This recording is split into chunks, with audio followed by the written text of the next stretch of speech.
Listo, doctores, tengan ustedes muy buenas tardes. Vamos a iniciar la sesión del día de hoy en la tarde, llamada enfermedad vascular cerebral. Para empezar, tenemos que saber cuál es el concepto, a qué nos referimos con enfermedad vascular cerebral, qué tipo, qué epidemiología, a quiénes son los factores de riesgo que nos llevan más a esta enfermedad y cuáles son los posibles tratamientos prevenibles y los que vamos a dar de tratamiento en aquellos pacientes que ya tienen un infarto cerebral establecido. Entonces, por concepto, por definición, bueno, es un ataque brusco de curso progresivo en la cual una aparición de un déficit neurológico que puede ser focal, ¿no? O global, ¿no? No convulsivo en algunas oportunidades, que dura más allá de 24 horas. ¿Qué significa? Que yo tengo, por ejemplo, un déficit neurológico brusco de la noche a la mañana, se me paraliza la mitad de mi cuerpo, que puede ser pues mi brazo derecho, mi pierna izquierda o solamente mi brazo, ¿no?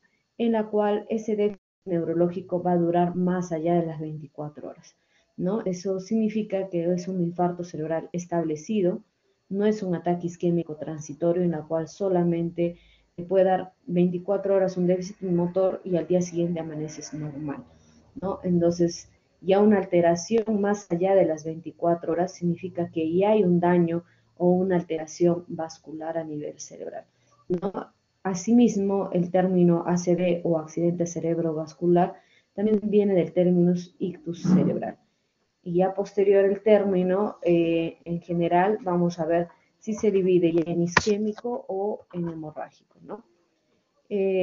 Asimismo, tenemos que definir bien, es una enfermedad cerebrovascular aguda, de cuántas horas, porque cuando es muy hiperagudo, el tratamiento es muy importante ahí, porque se puede dar incluso tratamientos antitrombóticos de emergencia que pueden ayudar mucho a nuestro paciente, ¿no?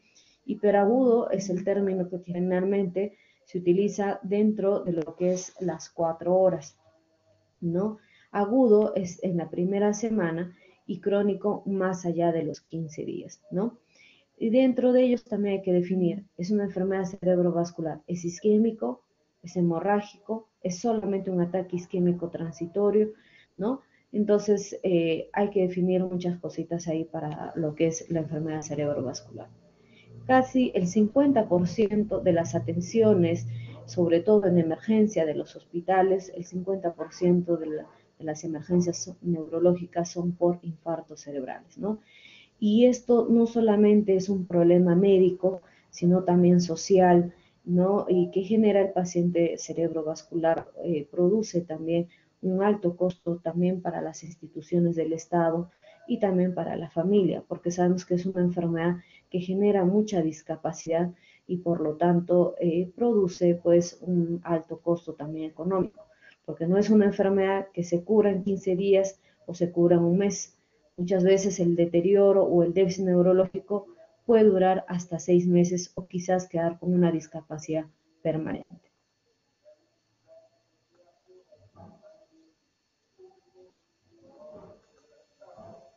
Ahora, por definición, según la OMS, la enfermedad cerebrovascular, uy, perdón, disculpen un momentito, se cortó.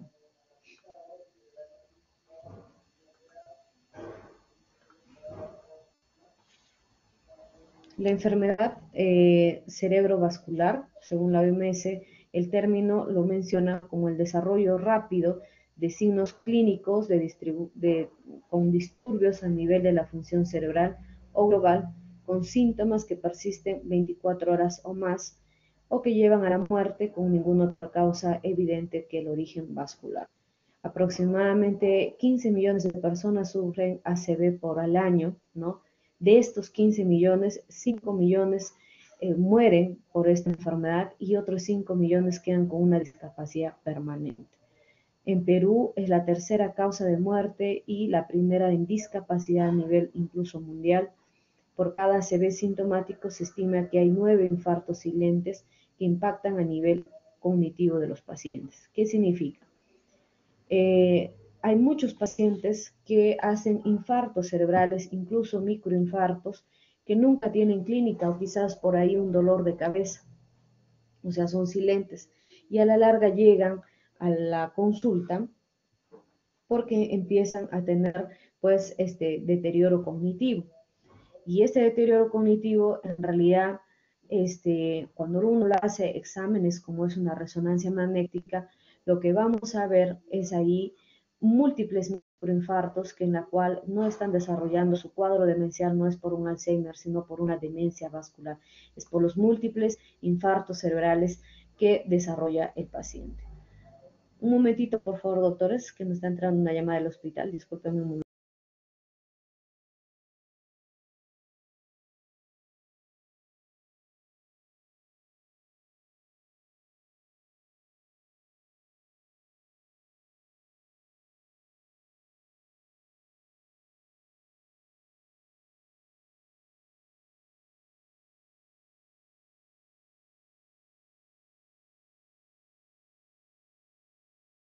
Ya, continuando con la exposición, entonces, como les acabo de mencionar, muchos de nuestros pacientes llegan después de muchos años de que han tenido un cuadro de deterioro cognitivo y a la final nunca supieron que tuvieron o han estado haciendo múltiples infartos cerebrales y a la cual producen una demencia vascular. Entonces, a esos pacientes se les llama ACVs asintomáticos o infartos silentes que a la final impactan en su nivel cognitivo. Lamentablemente con esta pandemia han llegado muchos pacientes a veces a la emergencia por los cuales no han tenido pues una buena atención por su presión alta debido a que no había atención por consultorio. Entonces son pacientes que lamentablemente su presión no ha estado controlada, que su glucosa no ha estado controlada, pacientes con el colesterol, triglicéridos altos y lamentablemente al no recibir control por las diferentes especialidades son factores de riesgo que a la final han llevado a infartos cerebrales. Entonces, también lamentablemente al llegar a la emergencia hemos tenido que dar una atención primaria, una atención de repente en el momento del inicio brusco de esta enfermedad, pero posteriormente le hemos tenido que dar de alta por la alta incidencia de los pacientes con COVID, ¿no? Entonces, hay muchos pacientes que lamentablemente han tenido que pasar su infarto cerebral en los domicilios. Incluso la terapia física es muy aguda, ¿no? O sea, me refiero a paciente diagnosticado con infarto cerebral, paciente que debe recibir terapia física. Pero lamentablemente por esto de la pandemia no están recibiendo terapia física nuestros pacientes y en la cual la discapacidad va a ser va a ser más permanente en estos pacientes, ¿no? Entonces, según la clasificación, como les mencioné, el accidente cerebrovascular hay que dividirlo en dos, o es hemorrágico o es isquémico. Y dentro de las hemorragias tenemos al intraparenquimatoso, significa que dentro del parenquima cerebral se va a producir el sangrado cerebral. La principal causa es una hipertensión mal controlada, que generalmente el ataque se produce a nivel de los ganglios basales, un sangrado a ese nivel, una hemorragia ventricular que incluso del intraparenquimoso, cuando es muy grande la lesión, cuando es mucho el sangrado, pues migran a la región ventricular y ahí que tenemos un ACV hemorrágico e intraparenquimatoso. Y las hemorragias subaracnoideas, que es el otro tipo de accidente cerebrovascular hemorrágico, son típicos de aneurismas cerebrales, que ya sabemos que es una malformación congénita que es causada por la ruptura del aneurisma, ¿no?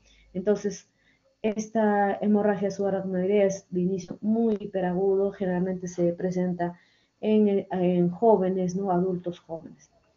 Y la otro gran grupo son los isquémicos, ¿no? Probablemente el origen puede ser cardioembólico o aterotrombótico, ¿no? Cardioembólico es que se forma pues un émbolo fuera de lo que es el cerebro, una arteria extra del cerebro. La principal causa son problemas a nivel del corazón. Nosotros sabemos que el corazón trabaja a la par con la cabeza porque se comunica a través de las carótidas, ¿no es cierto? El corazón. Entonces, algún problema en el corazón, sobre todo fibrilación auricular, es la principal causa de producir émbolos que van a viajar hacia la región cerebral y producir un taponamiento cerebral y de ahí el término cardioembólico. Aterotrombótico significa que la misma arteria del cerebro, las arterias que están en el cerebro, para eso hay que saber y ubicarnos en el polígono de Wilms, en la cual puede ser una arteria cerebral anterior, puede ser una media o una posterior, una vertebral, una basilar, cualquiera de ellas puede sufrir un deterioro en su placa ¿no? De la arteria a la final adelgazarse y producir trombos y generar un infarto cerebral, ¿no? Y otro grupo también no, tenemos que mencionar, todas las anteriores, tanto el ACV hemorrágico como isquémico, el déficit neurológico, ya sea focal o global, va más allá de las 24 horas. Y tenemos otro gran grupo que hay que mencionarlo porque forman parte también de los infartos cerebrales, que es el ataque isquémico transitorio, ¿no? El ataque isquémico transitorio, como mencioné, es menos de 24 horas. Entonces, es un paciente típico que te llega a la emergencia y te dice, doctor, ayer no he podido hablar durante casi todo el día, pero hoy ya mejoré o casi ya no tengo nada de ese síntoma, ¿no? Entonces, ha sido un ataque isquémico transitorio, ¿no? Que se puede ver a una estenosis carotidia, ¿no? Entonces, hay que individualizar a nuestros pacientes para saber cuál es, o ha estado anticoagulado, o es un émbolo pequeño que por un momento obstruyó y luego con el mismo flujo sanguíneo cerebral se disolvió ese émbolo y pasó el cuadro clínico del ataque isquémico transitorio. Un ataque isquémico transitorio a la final puede migrar a una isquemia, sí, se ha visto muchos pacientes que por múltiples ataques isquémicos transitorios, a la final esa arteria se deteriora con el tiempo y a producir un daño vascular y producir un ACV isquémico sobre todo. Es más, hay una enfermedad que quizás tendría que mencionarles que se llama síndrome de la cápsula interna, en la cual es característico ataques isquémicos transitorios durante una semana. O sea, es un paciente que te llega a la emergencia y te dice, doctor, ayer no podía hablar, pero hoy estoy bien. Ya, señor, tome su medicación, de repente le podemos dar un neuroprotector o quizás darle aspirina, que vaya a su casa, y te llega después de 2 días, doctor, otra vez me pasa ese episodio, ¿no? Tiene episodios repetitivos que a la final, durante la semana, tú vas controlando una tomografía y vas a ver que no sale nada por imagen, está negativo. Pero de repente un séptimo episodio, tú vas a ver ya que hay una lesión y sobre todo la lesión de un ataque isquémico transitorio repetitivo produce lesión a nivel de la cápsula, perdón, del ganglios basales y de cápsula interna. De ahí el término que se llama síndrome de la cápsula interna. Entonces, en un séptimo episodio, digamos, le piden un control de imagen, de preferencia una resonancia, y va a ver el daño a nivel de la cápsula interna. Entonces, ese es un paciente que ha tenido ataques isquémicos transitorios, permanentes, y que a la final hizo ya un daño vascular, sobre todo a nivel de la cápsula interna, ¿ya? En cuanto a la clasificación, nuevamente acá les vuelvo a repetir lo importante, la isquemia o es hemorrágico nuestra enfermedad cerebrovascular. Dentro de la isquemia o es global o es focal, y dentro de lo focal vamos a dividirlo el infarto cerebral aterotrombótico, cardioembólico, lacunar. Lacunar son microinfartos que van a ser menos de 22 milímetros, o sea, van a atacar a arterias que miden menos de 22 milímetros. Y hay infartos cerebrales que en realidad nunca se encontraron la causa, no fue indeterminada, ¿no? Por ejemplo, acá tenemos un gran grupo de pacientes jóvenes que antes de la pandemia se ha visto, ¿no?, infartos a nivel de cerebelo, que es, en realidad se le ha hecho muchos estudios para ver la causa por las cuales no han tenido factores de riesgo, ¿no?, ni modificables ni no modificables, y no se le ha encontrado una causa aparente, ¿no? Se está haciendo nuevos estudios, incluso se ha visto la disminución de vitamina B12, e incluso a nivel epitelial también se ha visto la homocisteína que está aumentada, más de lo normal a nivel intraepitelial de las arterias, y lo que se ha visto en estos pacientes es que está aumentado. Al estar aumentado la homocisteína, produce un deterioro de la capa de esta arteria, produciendo los múltiples infartos o los infartos en pacientes jóvenes. Por lo tanto, actualmente, por protocolo, también se está pidiendo a los pacientes, sobre todo jóvenes, el dosaje de homocisteína. Y si nos sale positivo, alto, más allá de lo normal, porque todos tenemos homocisteína en las arterias, se tiene que, el tratamiento es con vitamina B12. Se ha visto que la vitamina B12 disminuye la cantidad de homocisteína y por ende mejora el cuadro clínico del infarto cerebral, ¿ya? Y también hay de causa que nunca se ha llegado a determinar por qué fue un infarto cerebral, sobre todo, como les menciono, en gente joven, ¿no? El otro gran grupo que tenemos acá son las hemorragias, dentro de ellas las hemorragias aracnoideas. las hemorragias intraparenquimales, y como les mencioné, las intraparenquimales, las intracerebrales, generalmente se combinan, ¿no? Puede ser parenquimatosas puras o combinadas entre parenquimatosa y ventricular, que es muy frecuente, ¿no? Un paciente que hace una presión alta, muy alta, por lo general hace sangrado a nivel de los ganglios basales, y como los ganglios basales están muy pegados, ¿no? Diría yo, pegados a lo que es los ventrículos, sobre todo al tercer ventrículo, ¿no? Y a los ventrículos laterales, produce pues una lesión a ese nivel, ¿no? Ahora, dentro de las parenquimatosas, pues hay que ubicarnos, es lobular, es profunda, es a nivel del tronco encefálico, es cerebelosa, o sea, dentro de lo parenquimatoso también hay que mencionar cuál es la ubicación de la hemorragia cerebral. Muchas de las hemorragias intracerebrales que van a producir invasión a nivel ventricular, hay que hacer incluso interconsulta neurocirugía, porque muchos de esos pacientes hay que hacer pues un sistema de derivación ventricular y sacar ese sangrado, porque a veces cuando hay invasión ventricular produce hidrocefalia y por ende puede ser la muerte de nuestros pacientes. Entonces, los dos infartos cerebrales en realidad son una emergencia médica, pero considero yo, a mi criterio, que los hemorrágicos son de más emergencia en realidad que los isquémicos, porque una hemorragia de la noche a la mañana puede sangrar más, se te puede complicar con hipertensión endocraniana, te puede hacer hidrocefalia y lamentablemente nuestro paciente puede fallecer en cuestión de horas, ¿no? Y a pesar también otro que lo hace más, no más desfavorable el cuadro hemorrágico, es que la hemorragia, el sangrado es muy irritativo a nivel cerebral. Y es una de las causas también, si es que es a nivel cortical, esa hemorragia va a producir también crisis convulsiva. Incluso hay muchos pacientes con un cuadro clínico que te llegan a la emergencia de un cuadro focal asociado a un episodio convulsivo brusco, en la cual se determina que es un cuadro epiléptico por un sangrado cerebral, ¿no? Entonces, los hemorrágicos, nuevamente les vuelvo a repetir, se produce por la ruptura de una arteria dentro del cerebro, provocando pues una hemorragia y daño en el sector donde ocurre la hemorragia. En los isquémicos, sí es cierto que es la causa más frecuente, es mucho más frecuente que los hemorrágicos, ¿no? Y se produce cuando se tapa una arteria y no llega sangre pues a una parte del cerebro. Cuando uno tiene que explicar a un familiar, siempre ustedes expliquen, mire, usted tiene tubitos o arterias a nivel cerebral. Lo que ha pasado con su familiar es que esa arteria se ha cerrado y ha dejado de irrigar una parte de su cerebro. Entonces es un infarto isquémico, ¿no? Pero en el caso que tengan que explicar una hemorragia, señores, lo que ha tenido es una hemorragia, significa que una arteria en su cerebro, producto de la presión alta, se ha reventado y ha producido un sangrado cerebral. O en tal caso, si nuestra hemorragia es por un aneurisma, ustedes explican, sí, es una arteria que se ha dilatado tanto, que eso ya lo tiene de nacimiento, hubo una presión intracerebral que hizo que esa arteria aneurismática congénita se reviente y produzca un sangrado cerebral, ¿no?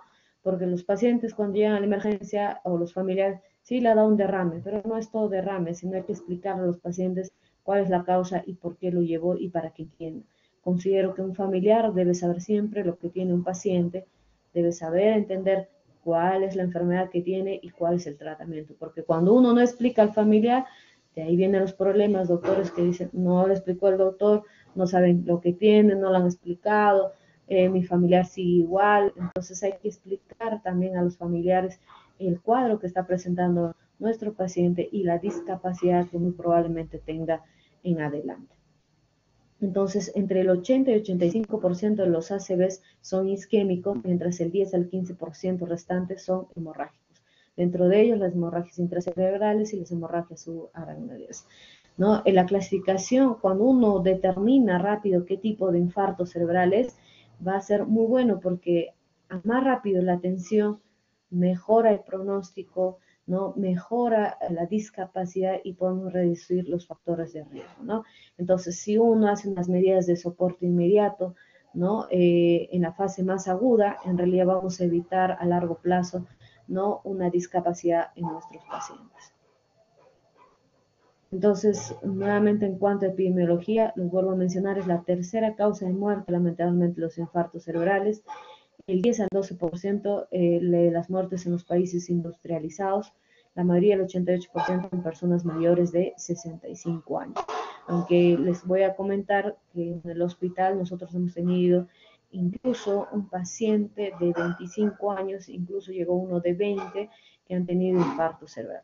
O sea, la incidencia de la edad en cuanto al infarto cerebral se habla que es en mayores de 65, incluso de 55, pero ahora se está viendo infarto en gente joven.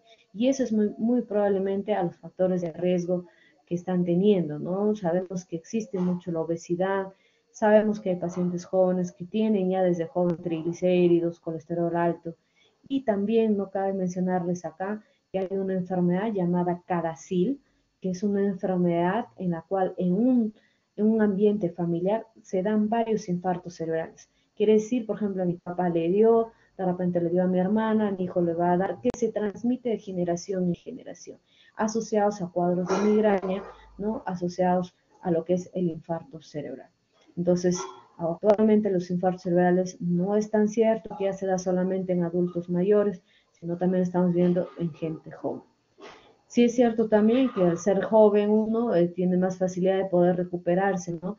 Por los mismos mecanismos, ¿no? Que generan, pues, a uno la neuroprotección, la neuroplasticidad cerebral y su recuperación sea mucho más eficaz en estos pacientes. Entonces, también es cierto que los infartos cerebrales es mucho más frecuente en hombres que en mujeres, aunque la posibilidad de muerte en estas es del 16% y 8% para aquellos que son los varones. ¿No? Sabemos que también a las mujeres todo lo que es el sistema hormonal evita también que estas enfermedades cerebrovasculares se presenten con mayor frecuencia, al igual que un infarto al corazón. Todo lo que es las hormonas protegen de los infartos cerebrales y de infartos al miocardio, ¿no? Ahora, un paciente que le dio un infarto cerebral le puede volver a dar, sí, doctores, sobre todo si a tu paciente tú lo hospitalizas y no lo tomas conciencia que lo pasó el infarto porque el paciente no fue a su consultorio a recibir un buen tratamiento para la hipertensión o la diabetes, el paciente se puede volver a infartar. Entonces, más que darle tratamiento por el infarto cerebral, yo lo tengo que concientizar al paciente que esto lo produjo porque dejó de tomar su tratamiento, porque no hizo una buena dieta, porque no viví, de repente tiene una vida sedentaria, ¿no? Entonces, a esos pacientes que les da infarto cerebral, les tienen que decir, señor, de repente esta vez le genera esta discapacidad, una segunda vez o una tercera, probablemente le genere una discapacidad que ya no se pueda recuperar. Entonces, eso como médicos tenemos que concientizar al paciente para evitar que pueda volver a darle un nuevo infarto cerebral. Entonces, vemos ahí el concepto que un ACV recurrente es del 26% en los primeros 5 años y del 39% dentro de los 10 años. En mi experiencia en el hospital de policía tuvimos un paciente hospitalizado, en la cual le dio 3 infartos cerebrales incluso estando hospitalizado. ¿Qué fue lo que pasó? Que lamentablemente el paciente, sus familiares a escondidas lo traían comida chatarra, le traían yogur, le traían su pollo a la brasa durante la visita, entonces el paciente también se negaba mucho a recibir el tratamiento de la insulina para la presión alta, entonces lamentablemente el paciente no evolucionó bien y tuvo hasta 3 infartos durante su hospitalización. Siempre escriban en la historia clínica que el paciente no decide tomar un tratamiento, porque muchos de los pacientes no quieren tomar los tratamientos, ¿no? Dicen, no, muchas pastillas, entonces siempre la historia clínica es un documento médico legal que te libra para cualquier cosa, ¿no? Para cualquier denuncia. Paciente se negó, familiar no desea cualquier procedimiento y tiene que anotar en la historia clínica. Sobre todo en estos pacientes que sabemos que durante el interín del infarto cerebral puede aumentar su déficit neurológico. De repente dicen en familia, no, él entró caminando y estando en la emergencia empezó a perder la fuerza porque el médico no la atendió. No, eso es un proceso normal de un infarto cerebral. Entonces, cada que ustedes también dan un informe médico, señora, este es un cuadro evolutivo. Probablemente dentro de las 72 horas su familia puede empeorar su clínica y hay que estar preparados para los eventos que puedan venir, ¿no? Entonces, eso es muy importante en cuanto a los infartos cerebrales. Entonces, siempre hay que mencionar cuáles son los factores de riesgo. No a cualquiera también da el infarto cerebral, ¿no? Evidentemente que los factores de riesgo tenemos los no modificables y los modificables. Los no modificables tenemos la edad avanzada. Sabemos que lamentablemente este infarto se da más en gente adulta mayor, ¿no? Entonces es un factor que no es, es imposible que pueda ser modificable, ¿no? El sexo, como les había mencionado, es más frecuente en el sexo masculino. La herencia, ¿no? Es que les acabo de mencionar, la enfermedad de Cadacil, y la raza, más que todo en la raza morena, que sabemos que son más propensos a la hipertensión. Y si sobre todo nuestro paciente ha tenido un infarto cerebral anterior, pues es más proclive a que nuevamente pueda tener un infarto cerebral. Un momentito, por favor, doctores, voy a marcar mi asistencia.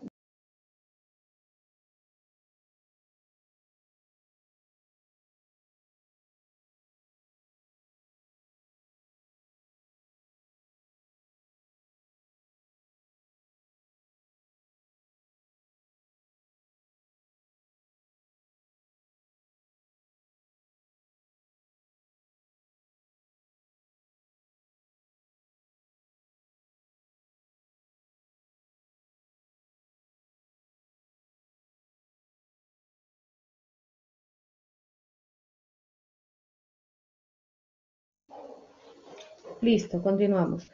En cuanto a los factores de riesgo modificables, tenemos la hipertensión arterial, la diabetes mellitus, las enfermedades vasculares de las carótidas, enfermedades cardíacas, tabaquismo, alcohol, ¿no? Dislipidemia, sobrepeso, el aumento de fibrinógeno, anticonceptivos orales, sobre todo a base de altas dosis de estrógenos, y dieta alta en sal.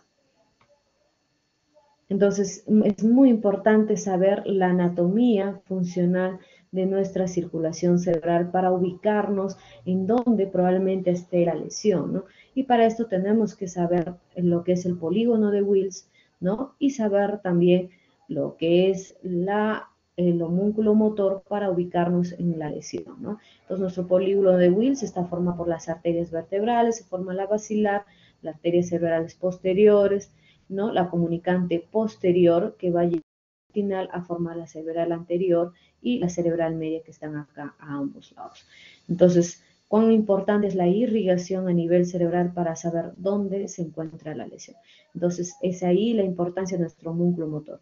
Por ejemplo, si nos dicen un paciente tiene dificultad para hablar, dificultad para mover su brazo, entonces yo tengo que estar en esta ubicación. Y en esta ubicación, ¿qué arteria cerebral está? La arteria cerebral media, ¿no? Entonces, si por ejemplo me dice, no, tiene una paresia del miembro inferior izquierdo, en la cual tiene también alteración, una incontinencia urinaria, entonces estoy ante una probable afectación de la arteria cerebral anterior, ¿no?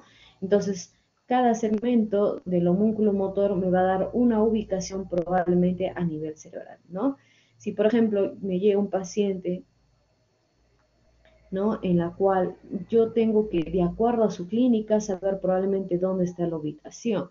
Si, por ejemplo, me llega un paciente que la clínica te dice, doctora, amanecí de un momento a otro como si estuviera borracho, no me podía parar, me caía, tenía que abrir mis piernas para poder caminar, entonces, incluso he tenido problemas visuales, estoy viendo borroso, ustedes saben que esos son síntomas probablemente de la arteria cerebral posterior.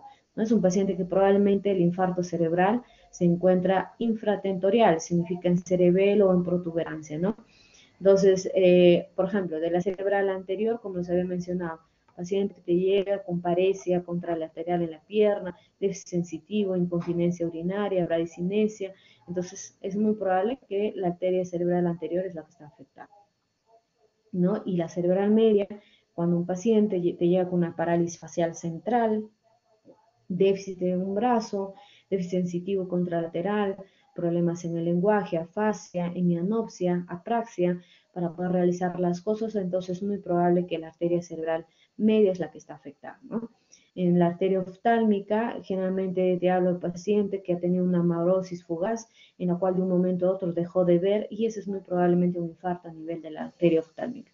Los signos de la arteria cerebral posterior, generalmente tenemos ahí nistagmus, parálisis de la mirada vertical, hemianopsia, disartia, dislexia, eso te habla pues lesión a nivel de la cerebral posterior. Entonces, cuán importante es hacer la historia clínica para poder determinar la ubicación del infarto cerebral y a su vez saber qué clínica va a tener. Si es que me da pues ciertos síntomas, es muy probable que ahí esté el infarto en tal localización, ¿no? Si tiene nistagmus, muy probablemente que sea a nivel vestibular, que sea a nivel de cerebelo, ¿no? Entonces, mucho de la clínica nos va a guiar, porque ustedes sabrán que una imagen cerebral, sobre todo en emergencia, tenemos la tomografía, y una imagen cerebral en infarto cerebral, sobre todo cuando es isquemia, puede salir negativo. Eso no significa que el paciente no tiene infarto cerebral, porque al final, en cualquier diagnóstico de cualquier enfermedad, lo que manda es la clínica, doctor, es la clínica, lo que manda los síntomas. Entonces, dentro de las 72 horas, una tomografía puede ser normal en un paciente con infarto cerebral.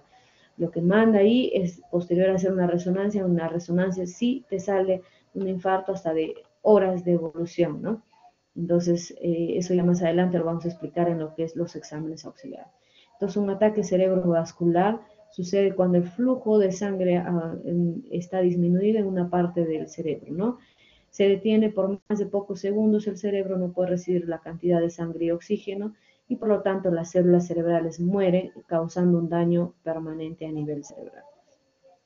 Entonces, nuevamente especificando que sabemos que hay dos tipos de infarto, el isquémico y el hemorrágico, y del isquémico es importante saber cuál es la causa y como les había mencionado, se bloqueó porque una arteria del mismo cerebro se estrechó y causó un trombo, o es que el coágulo se desprendió de algún otro segmento, que es generalmente el corazón, que generó un émbolo y viajó hacia el cerebro. No, los hemorrágicos es un desorden básicamente en la región de un vaso en la cual se dilata, se debilita y se rompe y produce pues el escape de sangre a nivel cerebral, ¿no? Entonces, en lo que sea, hablando puramente del infarto cerebral isquémico, es un taponamiento de las arterias por exceso, ya sea de grasa en sus paredes, lo cual hace que la sangre pues no fluya normalmente y se produzca un coágulo de sangre, ¿no? Entonces, siempre recalcando de dónde viene el coágulo, o es aterotrombótico o es cardioembólico. ¿Cuál es la diferencia a nivel cerebral o a nivel de imagen cerebral?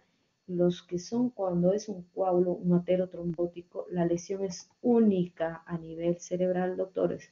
O sea, se cierra una arteria, se cierra y se lesiona un segmento solamente único a nivel cerebral. En cambio, cuando es cardioembólico, cuando se generan émbolos, lamentablemente al venir un émbolo del corazón, no viene uno solo, vienen varios, se desprenden varios. Entonces, los cardioembólicos generan lesiones múltiples a nivel cerebral. Más de 2 o 3 lesiones, yo ya estoy con la seguridad, este es un infarto cerebral que le causó probablemente de origen cardioembólico. Si veo una lesión única, incluso grande, este es aterotrombótico. Entonces, mucho la lesión nos puede decir qué tipo de coágulo o daño a nivel estructural del vaso sanguíneo se produjo.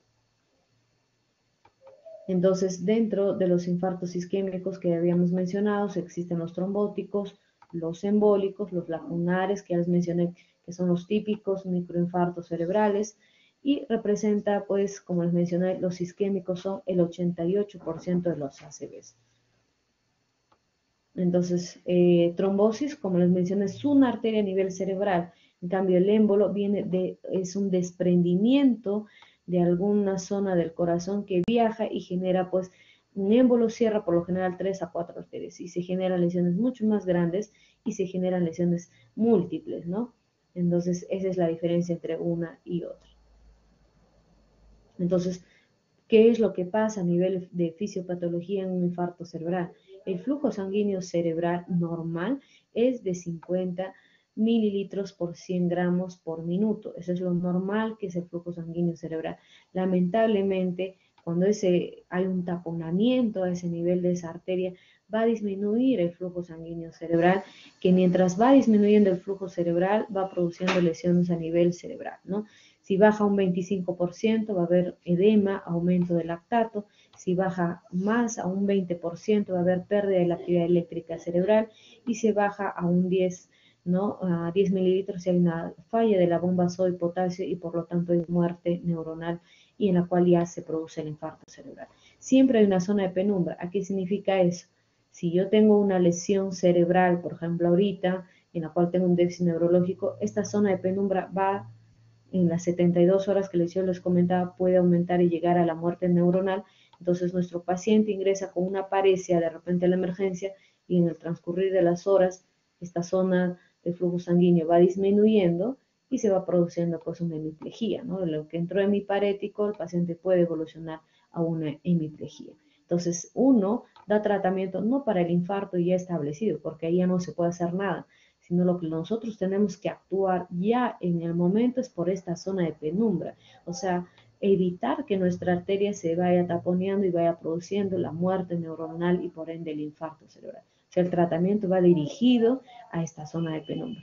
Lamentablemente a veces muchos pacientes llegan pasada ya la semana, a veces llegan después de 2 o 3 días, ¿no? Al menos ahora con esta pandemia, los pacientes tienen miedo de acudir al hospital, no acuden al hospital, entonces llegan después de una semana que el paciente ya se siente peor, que su déficit neurológico es peor, entonces a veces ahí ya no podemos actuar porque lamentablemente cayó tanto nuestro flujo sanguíneo cerebral que ya eso produjo una muerte neuronal y por ende un infarto establecido.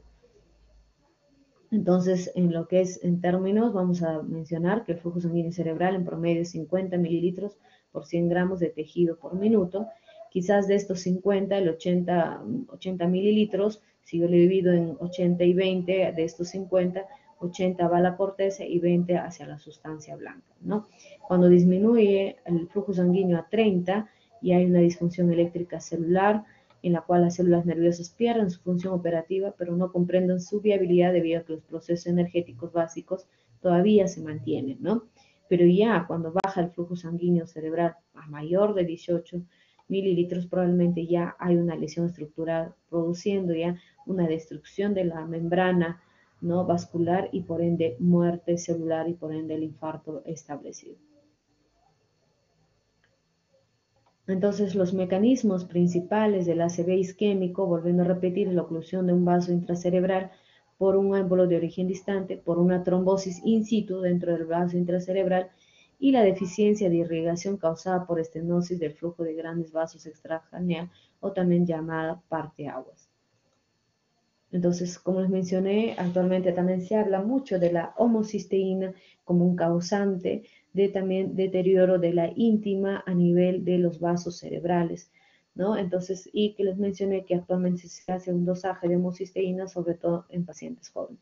Sabemos que si, por ejemplo, a mí me da un daño neurológico, por ejemplo, a nivel frontal, ¿no?, en la cual se produce la disminución del flujo sanguíneo cerebral al lado frontal derecho, mi lesión, o sea, si mi lesión está derecho, mi clínica se va a presentar al lado izquierdo y eso mucho se debe en parte al sistema piramidal que probablemente ustedes hayan llevado toda la vía piramidal en la cual las lesiones son contralaterales. Entonces, si yo tengo un déficit neurológico, ¿no?, con derecho, mi lesión ¿dónde está? Izquierda, ¿no? Mi comportamiento, cuando hay una lesión izquierda, puedo tener cierto cuidado porque hay que, no, el comportamiento se puede tener cierto deterioro, pero más que todo cuando una lesión es derecha, el paciente va a estar muy impaciente, va a tener impulsibilidad, va a tener trastornos de conducta. Y obviamente si una lesión es derecha, su debilidad va a ser izquierda. En cuanto a los déficits de la percepción, vamos a tener una afasia receptiva, en cambio en las lesiones del lado derecho, problemas en las relaciones especiales, descuido de su lado izquierdo, ¿no? Entonces, mucho va a depender de la zona de la lesión para producir, pues, el déficit contralateral. Pasando al otro gran grupo, los infartos cerebrales hemorrágicos, como ya les mencioné, es un menor porcentaje que el isquémico, un 10 a 15%, ¿no? Es de alta morbilidad y mortalidad, porque si un sangrado no es controlado, en realidad va a producir la muerte del paciente, ¿no? Solo un pequeño porcentaje pueden tener una sobrevida de entre el 38% al año, y la hemorragia subaracnoidea es el factor de riesgo más asociado a ACV hemorrágico. La localización más frecuente, como les había mencionado, del ACV hemorrágico, sobre todo intraparenquimal, es a nivel de los ganglios basales ocasionados por hipertensión arterial. Entonces, el ACV hemorrágico, la hemorragia parenquimatosa es la más frecuente de hemorragia intracerebral no traumática y la causa más frecuente, como vuelvo a mencionar, es la hipertensión, ¿no? La hemorragia intracerebral hipertensiva es la más frecuente a nivel de los ACVs hemorrágicos. es una emergencia médica y mucho va a depender de las horas. Las horas acá en un infarto hemorrágico es muy cruciales, ¿no? Por si ves que nuestro paciente empieza a deteriorarse su escala de Glasgow, ¿no? Empieza a tener un coma, un trastorno de su conciencia, es un paciente que te está haciendo, pues, una hipertensión endocraniana. Los signos de hipertensión endocraniana son cefalea, pupilas dilatadas y vómitos explosivos. Entonces, si tu paciente tiene esa clínica, es muy probable que está haciendo una hipertensión endocraniana debido a esta hemorragia intracerebral. Lamentablemente, al ser muy hiperagudo las hemorragias, es alta la probabilidad de fallecimiento de nuestros pacientes. La etiología a la cabeza cuando es intraparenquimatosa es la hipertensión, malformaciones vasculares son en segunda causa, se producen las hemorragias subaracnoideas, aneurismas, angiomas venosos, que también es otra causa de hemorragias subaracnoideas, angiopatía amiloide cerebral. Sabemos que muchos de los trastornos inmunológicos también pueden producir hemorragias cerebrales. Tratamiento anticoagulante, sabemos que muchos de los pacientes reciben también por otras causas warfarina, ¿no? O Xarelto, que es un nuevo medicamento anticoagulante, o la misma heparina. Entonces pueden producir trastornos en la coagulación y producir, pues, hemorragias intracerebrales. Los tumores cerebrales, también muchos de ellos son mixtos, que pueden no solamente producir lesiones sólidas, sino también lesiones hemorrágicas a nivel cerebral. Infecciones del sistema nervioso central es una de las causas también, sobre todo, por ejemplo, la meningitis tuberculosa tiende mucho a producir vasculitis cerebral, ¿no? Y más abajo lo estoy mencionando.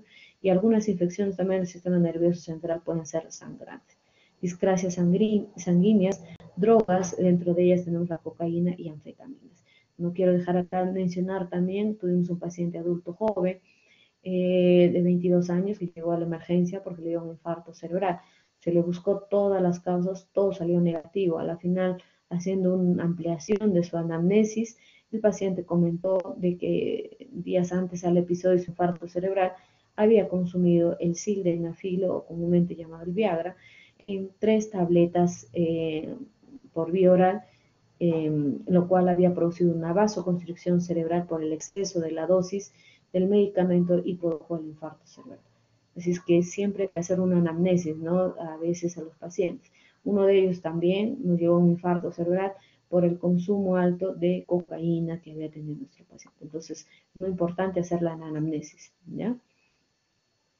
Entonces, la fisiopatología de la hemorragia es una ruptura del vaso sanguíneo que puede ser por un aumento de la presión intracraneal, por un aneurisma, por un sangrado parenquimatoso, por una hipertensión endocraniana, porque hay aumento de la presión intracerebral, produciendo, pues, el daño cerebral a nivel cortical, alteraciones tanto sensitivas y motoras, ocasionando, pues, el sangrado evidente y llevando incluso a la muerte de nuestro paciente. Entonces, existen fases, incluso la fase 3, que es la fase en la cual ya se produce un daño cerebral, en la cual se dividen en 3 fases, ¿no? Una hemorragia inicial, expansión del hematoma, crece más, y un edema perihematoma.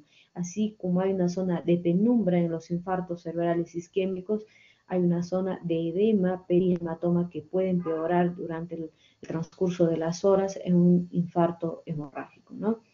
La hemorragia inicial es ocasionada por la ruptura de las arterias cerebrales.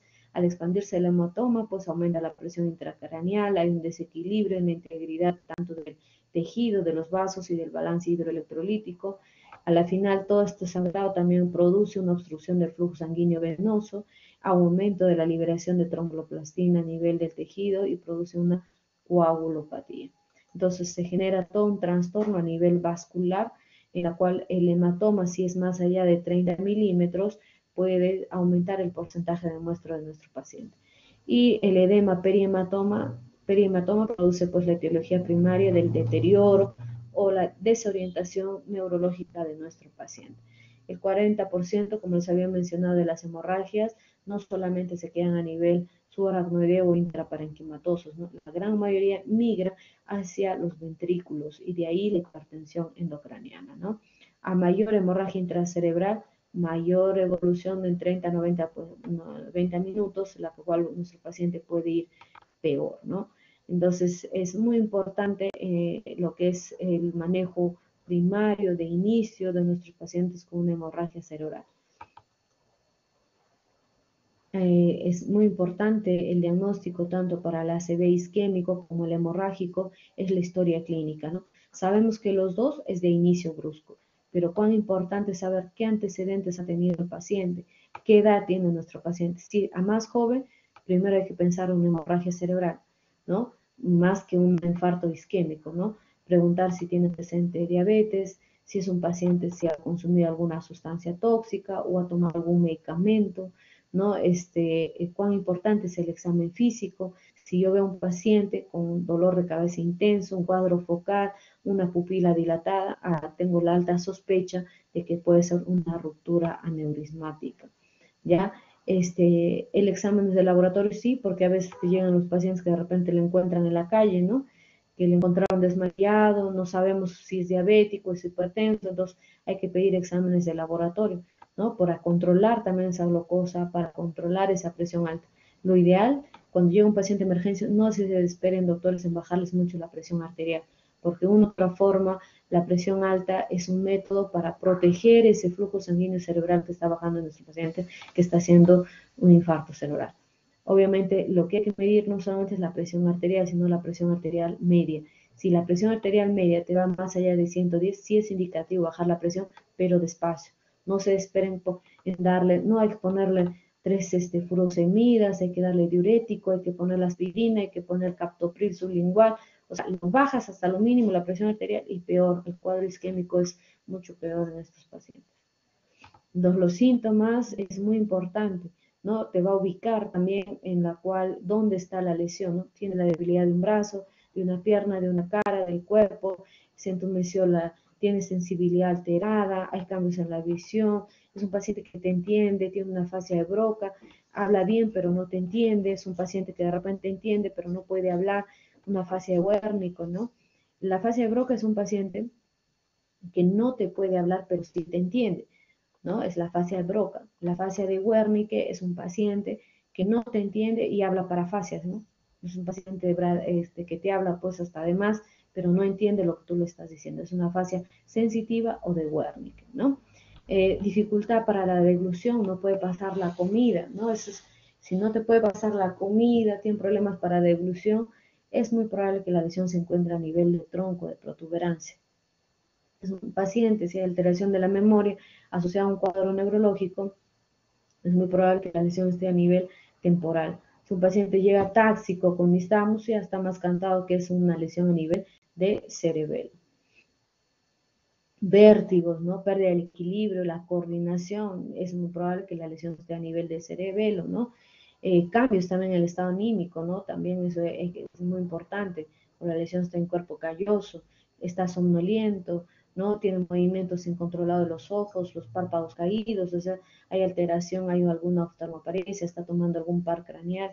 Entonces, lo que viene a nuestro paciente, en realidad, cada síntoma clínico nos va a ubicar a nivel cerebral dónde está la lesión. Obviamente, nuestro paciente, cuando llega a la emergencia, no solamente hay que ver la parte neurológica, sino ver qué es el factor de riesgo que le llevó al infarto cerebral. De ahí que se tiene que tomar exámenes como es el hemograma, un perfil de coagulación, glucosa, urea, creatinina. Si tienes las sospechas muy altas de abuso de algunas drogas, hay que hacer también un dosaje, un psicotox para ver eso, ¿no? Electrocardiograma, pruebas de imágenes, dentro de ellas una radiografía de tórax, porque muchos de los pacientes también al producir un infarto se produce también una aspiración, ¿no? A nivel pulmonar y pueden causar una neumonía aspirativa producto del mismo infarto cerebral. Y en la emergencia, por lo general, lo que se utiliza es la tomografía craneal. La tomografía de inicio me va a decir o es isquémico o es hemorrágico. Si no es hemorrágico, no, entonces este paciente es isquémico, porque la hemorragia sí sale, ¿eh? O sea, en tomografía sale en el momento que tu sangre ya sale. En cambio, el isquémico, como les mencioné, puede durar hasta 48 a 72 horas en poder ver la imagen cerebral. Entonces, ya uno cuando lo hospitaliza se pide pues un examen de resonancia con difusión. La difusión permite ver los infartos cerebrales, la extensión, la zona de penumbra. Entonces, es muy importante también saber eso en cuanto a las imágenes, ¿no? Porque de repente te sale negativo y vas a decir, no, no, el paciente no ha tenido infarto cerebral. Entonces, acá dentro de los ejemplos tenemos esto de acá en el margen izquierdo, lo que es un infarto cerebral. Vemos acá que es puramente intraparenquimal, es una lesión hiperdensa, ¿no? Por eso es blanca, ¿no? Porque es igual que la zona de la calota craneana es blanco, esto es sangre, ¿no?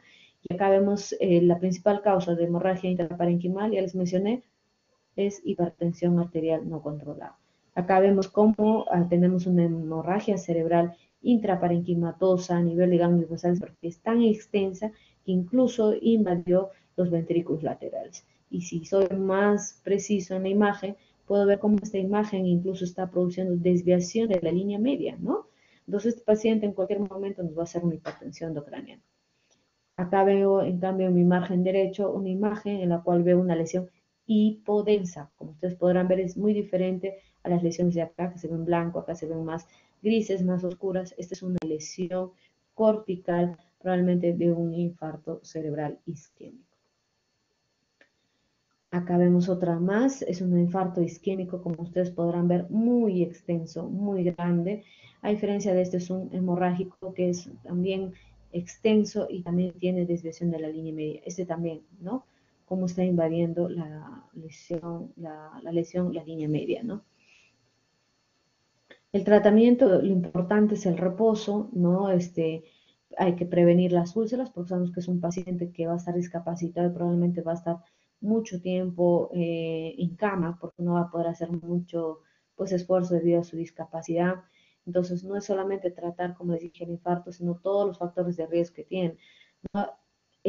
Nunca a un paciente con sospecha de infarto cerebral, así te diga el paciente o los familiares, no ha comido 2 o 3 días, nunca lo pongan, señores, dextrosa. Siempre se evitar los sueros glucosados, siempre se pone hidratación, así sea isquémico o hemorrágico, aún no sepas la causa, hidrata a tu paciente, porque la hidratación por vía venosa va a evitar que esa zona de penumbra produzca un infarto cerebral isquémico, incluso el sangrado también va a evitar un shock hipovolémico por el sangrado cerebral que puede producir. ¿Ya? La sueroterapia es importante, el cloruro de sodio al 9 por 1000, hay que controlar constantemente la glucosa, el oxígeno, ¿no? La saturación debe ser más allá de los 94%. Y en cuanto a la antiagregación, si nuestro paciente nos llega con un infarto cerebral isquémico, lo ideal dentro de las primeras 24 horas, lo ideal es darle aspirina. Hay estudios en los cuales o das aspirina o clopidogrel. Si es muy extenso la lesión, yo les sugiero pueden combinar las dos. Das de inicio aspirina 300 miligramos asociado a un clopidogrel de 75 miligramos. Y luego ya dejas al siguiente día solamente aspirina de 100 miligramos. Entonces, esta es una antiagregación de ataque en el momento en el que llega el paciente con infarto cerebral. Y después lo puedes dejar o bien con aspirina o bien con clopidogrel, una dosis diaria después del almuerzo. Generalmente hay estudios en los cuales avalan que es mucho mejor la aspirina que el clopidogrel. Yo soy de usar más la aspirina 100 miligramos cada 24 horas después del almuerzo. La anticoagulación también es muy buena, en la cual la profilaxis se da en 40 miligramos subcutáneo cada 24 horas y terapéutica es generalmente 1 miligramo por kilo subcutáneo cada 12 horas. Por lo general nosotros damos profiláctica, no hemos llegado a ser terapéutica porque ya estás dando una antiagregación suficiente con una anticoagulación profiláctica para un paciente con infarto cerebral. Dentro de los neuroprotectores que tenemos es la citicolina, es un medicamento que viene por vía endovenosa y por vía oral. En tabletas de inicio yo lo sugiero de en 3 días a 4 días por vía endovenosa cada 12 horas y posterior pueden seguirle con tabletas cada 12 horas de 500 miligramos. Siempre es bueno vigilar los signos de alarma. Obviamente a un paciente con infarto cerebral le tienes que hacer una evaluación constante. De inicio cada 12 horas una evaluación y luego todos los días una evaluación. Puedes dejar también dentro de los tratamientos generales omeprazol o ranitidina, porque saben, son pacientes que se estresan, porque pasan de lo que eran de repente pacientes pues independientes a generar una discapacidad, ¿no? Entonces son pacientes que le tienes que evitar una gastritis pues una gastritis por el estrés que está hospitalizado, ¿no? Entonces un paciente que sabe que va a quedar con alguna discapacidad se estresa mucho más. Estatinas, por lo general se utiliza la atorvastatina en dosis de 40 a 60 miligramos. Hay algunos institutos que utilizan hasta 80 miligramos. El gran detalle es que a veces en dosis más alta asociada a la estatina más la aspirina te puede producir hemorragia cerebral. Entonces, mi sugerencia es 40 miligramos, que es la dosis que generalmente utilizamos, ¿ya? ¿Qué más? Nada más en cuanto a los infartos cerebrales.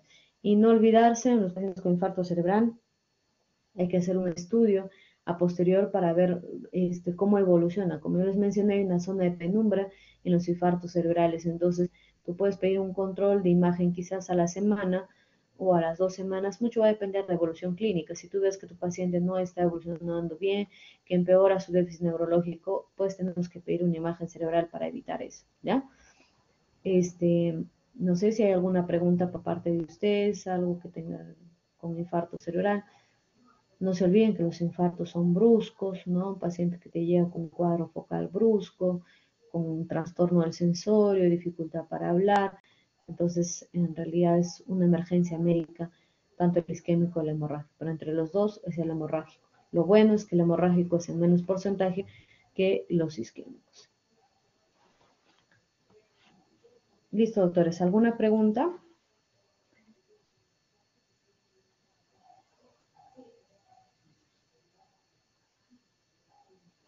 Si no hay preguntas, damos por concluida la sesión del día de hoy.